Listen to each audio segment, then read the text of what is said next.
Still in Griffin, still chapter 11, part 3 of On Human Rights. And we're looking at the discrepancies between international law and philosophy. All I'm doing now is just the last couple of points. One is the overall aims and status of international law and the future of these charter lists. What does Griffin say about that? Well, let's go back to the 1948 UDHR, the Declaration of Human Rights. Now think about it. Griffin is saying, look, I'm totally sympathetic. Think about what was going on in the minds of the people that were drafting this prior to 1948. What had just happened? Well, I'm sure we all know enough history to say, well, the Second World War just ended, and that was bad. That was, you're talking about a massive conflict and millions dead, things like, like horrible human rights abuses, something extraordinary, just a catastrophe. So people have that in the back of their mind when they're asserting these human rights. Yes, it's hortatory. So you can imagine somebody, it'd be interesting, just as a thought experiment, to bring somebody back from those committees and give them a philosophical critique. I think many of them says Griffin, would look and go, well, yeah, sure, whatever. I mean, look at what we were trying to do. We were trying to raise a bunch of issues and put things forward such that we don't want a world war again. We don't want these kinds of disasters. We want to foster, encourage, promote, not just respect human rights, but to actively promote them. Remember that distinction between pure respect in terms of a deontological line and a consequentialist line that says sometimes you just promote, right? That's what's the important thing about human rights. You just promote them, right? So this is a noble pursuit. Griffin says, yeah. And as a matter of fact, if we had more human rights as the result of sheer promotion as opposed to philosophical analysis, let's go with promotion, right? It's better in the end. So here's you got a bit of tension, right? With shall we say, the overblown view of human rights and the desire to promote them. He doesn't really address that, but there is a bit of tension in Griffin's work. Like, well, what are you saying now? Like, in the end, is it good to just completely promote them or not? But in any case, he thinks that was a noble pursuit. So he doesn't mean to be coming down really harshly on them. It's totally understandable given the practicalities that the people were working under, most of Europe is wrecked and economies need rebuilding. And so it's quite a disaster, and you think Japan had been, substantially damaged and millions murdered by a nuclear attack. So things are really rough at that time. So the idea of a noble pursuit of a hortatory Declaration of Human Rights makes perfect sense, and it's a great idea.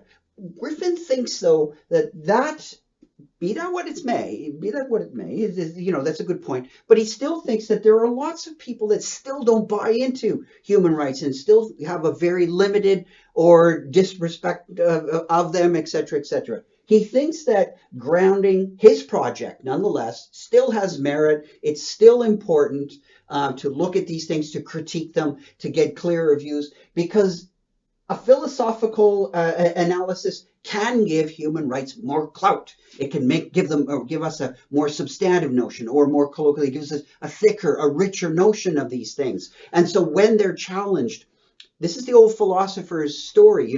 What philosophy tries to do is sometimes just put some good, solid reasons behind maybe your noble aspirations, so that when you're challenged regarding your noble aspirations, you have an argument, you have a story, not just merely a story of learning them from your grandma, which is fine, but you have an argument to make for these things, and you can ground them in something that's philosophically defensible. So in other words, you get more clout. And, simply declaring them international law, he thinks, really has difficulty doing this, because if someone challenges what's in a treaty, or someone challenges what's in a law and doesn't think something's the case, where do you go after that?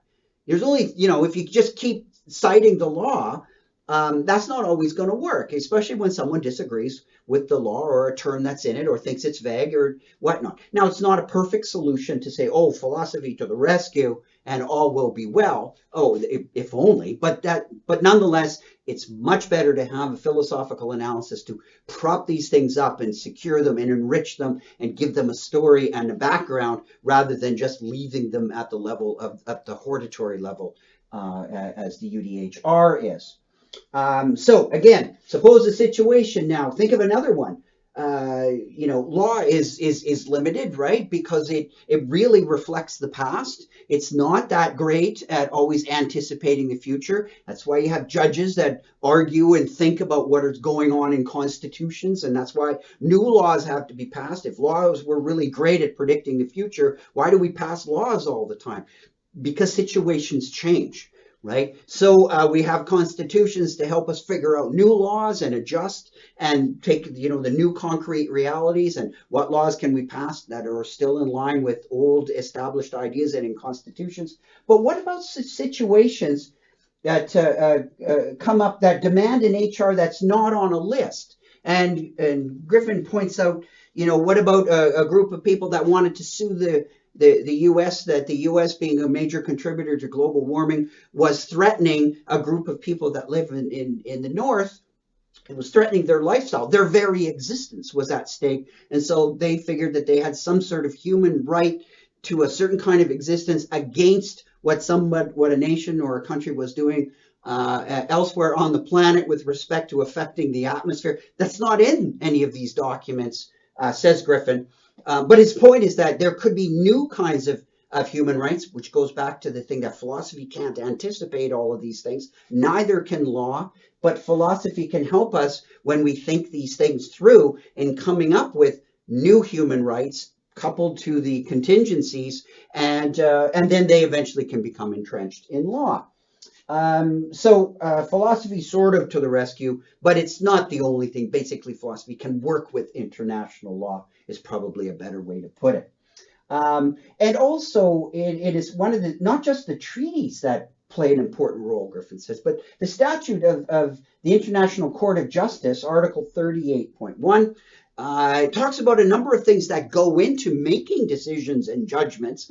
And one, it deals with experts, yes, experts in law, judges and all that, but also people that are experts, that would deal more in the social sciences and philosophy and the humanities, like people that would come in who can recognize these deeper, more philosophical type questions. They have a role to play as well. So all of this is to help buttress and support and maybe clarify and enrich our vocabulary of human rights, while at the same time Griffin is saying that it doesn't go overboard and then everything becomes a human right, and we then thereby impoverish the human rights discourse by, in a sense, trivializing it, by making everything into human rights, so nothing really seems to be.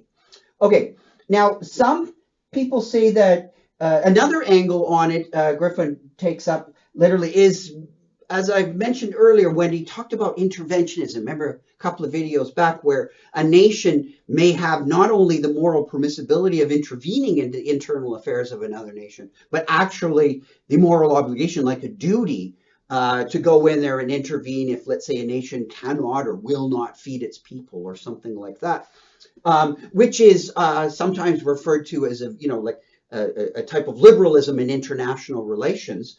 And so it's a position on that nations have moral obligations, just like humans do. So they can, and moral obligations to interfere in the private business of other nations, just like humans can have those obligations to interfere in the private businesses of each other under certain circumstances. And so that shows how a certain view of human rights can link up with a certain view of international relations. Now, some lawyers say, yeah, we need philosophy, but some say, no, human rights, they don't need philosophy. We should keep away from that. What we need is just politics. And that, and now this goes into a deeper issue of what comes. This is a chicken and egg story. And I've discussed this with political scientists. What comes first, right? Philosophy, philosophy, and then politics? Or is it politics and then morality? Well, some philosophers, would say that definitely ethics and all that is first, and politics is built out of that.